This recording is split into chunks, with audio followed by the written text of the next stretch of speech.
Michael, how big is the problem of gambling among men of your age? You're quite young. How old are you, by the way? 33. Oh, 33. I remember that time. Back in the day. Sorry, anyway, so talk to me. What was it like? It's, it's absolutely everywhere. And I can see both sides of this. I mean, when you watch the footy now, it's packed full of ads for betting firms. What I would say, in defence of some of the betting firms, is you do regularly now see adverts saying, please bet safe, please gamble responsibly, and so on.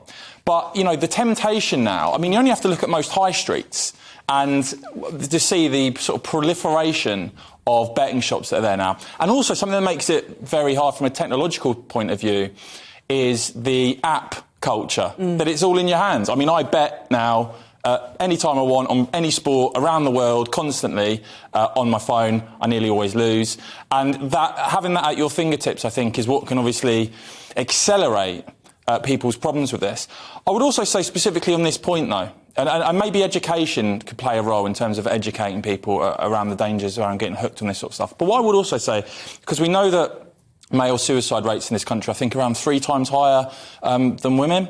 I do think we've got a serious problem in this country when it comes to how young men, this sort of stuff they see in the mainstream media. Well, I do feel like masculinity, men, it's constantly demonised. This phrase we hear, toxic masculinity. There's nothing toxic about being a strong man, about testosterone, about chivalry. These are good traits, rarely celebrated now. And my advice to a lot of young men is basically, in terms of woke dross like the BBC, I think it's absolutely toxic, a lot of the stuff on there. And you're better off exercising, looking after your body, respecting people, and actually being positive and trying to get your head out of some of this madness that we see. I do feel like, I'm sorry to say, I do feel like in our society at the moment, the demonisation of men has just got completely out of hand. So you think that is partly to blame as to why many men